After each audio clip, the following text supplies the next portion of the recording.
Hi, I'm your host Vasco Duarte.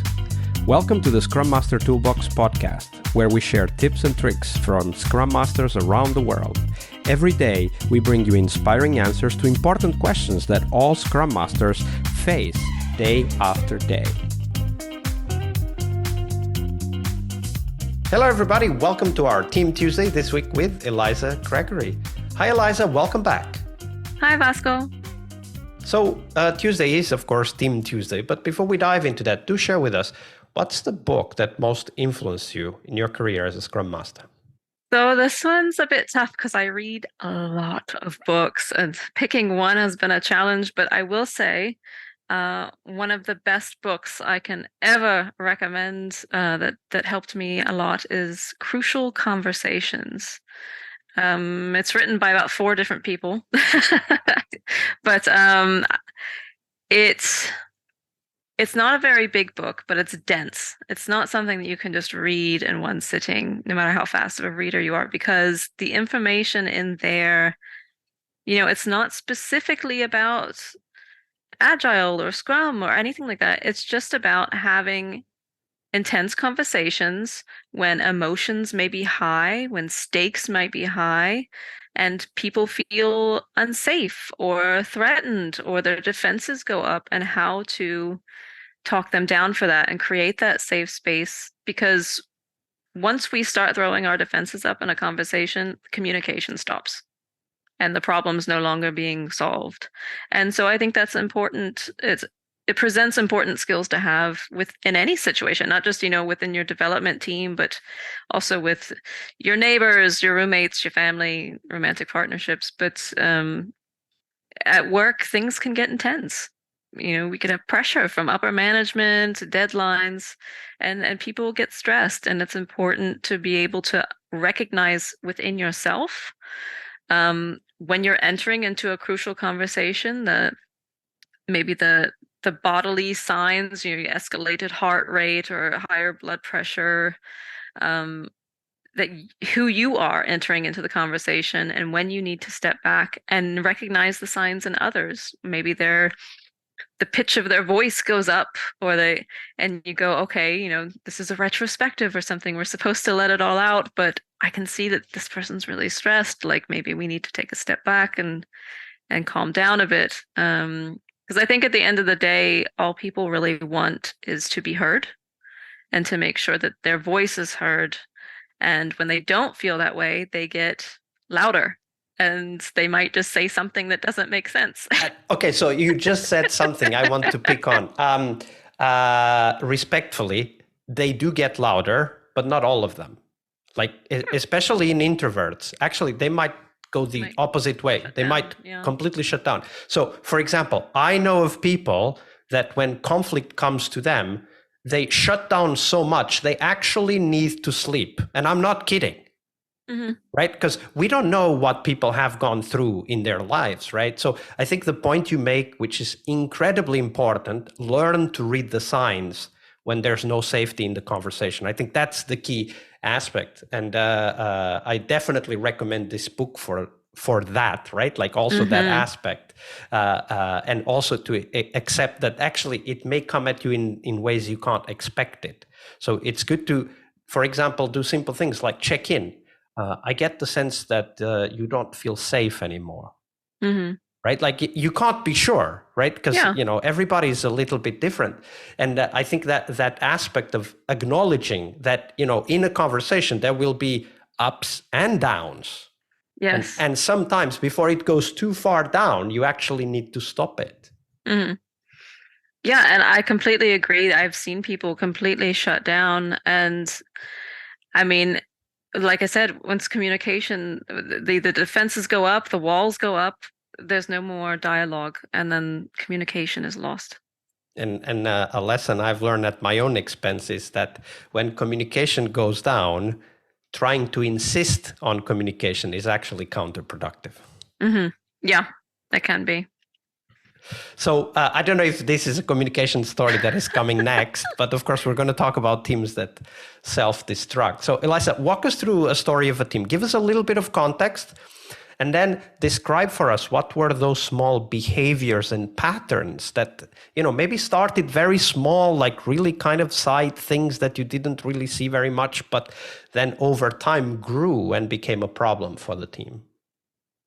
So I had a team, a very international team, um, who we would get together and we would have these team sessions, like creating team agreements, how we communicate to each other, how we solve problems, conflict management. And we had this mural document where we all went in and we talked it through. This is how we're going to do things. It's a perfect plan. But then a few months later, I received a phone call from my boss that members of this team were sort of bypassing myself as the Scrum Master and the product owner with their issues and going straight to management. And he would come to us and be like, "What's going on?" And we would be like, "We had no idea this was happening. No one told us this was." And there were several different little issues. Um, People not treating interns as equal teammates. So the interns feeling slighted instead of coming to us and having us work it out as a team and empower us to really use that team agreement that we created together. And we're in this together. It sort of all went out the window. And we had same team, another situation where someone was very eager to learn. I mean, which is something you want on a team. Somebody who's eager to learn, they're gung-ho about everything. They want it, but sometimes they can stretch themselves too far. Especially if they're younger, they may not know their limits. They're just very eager to prove themselves. And they were stepping on other people's toes by doing their jobs for them or creating rework and then not including the subject matter expert because they needed to prove themselves. And we'd have to step back and be like, "Guys, what are you doing? You need to communicate." We said, again, this team agreement, we said we were going to communicate with each other, and always again bypassing myself as the Scrum Master. And I thought, have I failed here? They don't feel safe coming to me or something.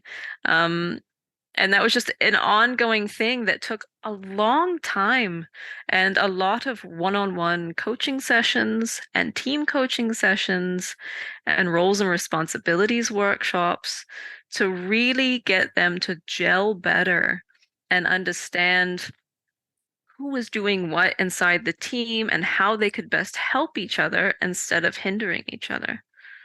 Well, when you think about that story, like all of those things that you did to go from the escalations that bypassed Scrum Master and PO to working together as a team, which was the original intent of setting those team agreements. When you look back at all of the things you did, what in your mind, what worked best to get the team closer to feel like a team and closer to discussing those perhaps not so nice aspects together as a team instead of escalating?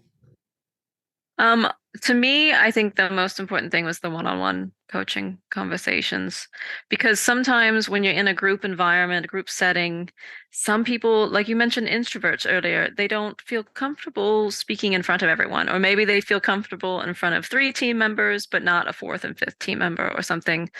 So having those one-on-one conversations and making sure that they understand that I'm there for them, that I'm there to listen to them, that I'm there for them to vent or to propose ideas to, or if they want feedback or anything like that. That I think was the most crucial thing, because people feel safer when they know that it's just one-on-one conversation and you make sure that it's confidential, and you don't have a conversation with them and then turn around and tell someone else, and then 30 minutes later they're like, "Hey, why did you tell somebody?"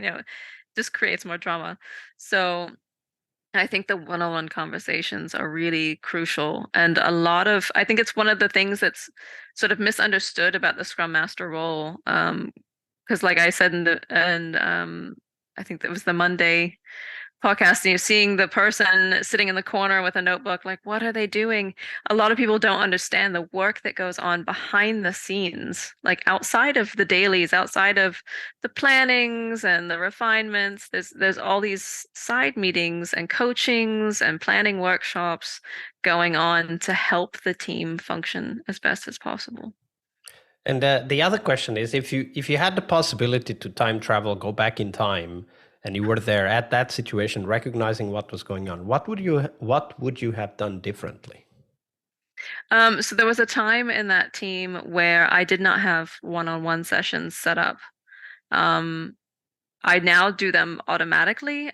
Basically, I set up the initial one-on-one session, and then I let that person dictate the cadence, whether they want it once a week, once a month, once a quarter, blah, blah, blah.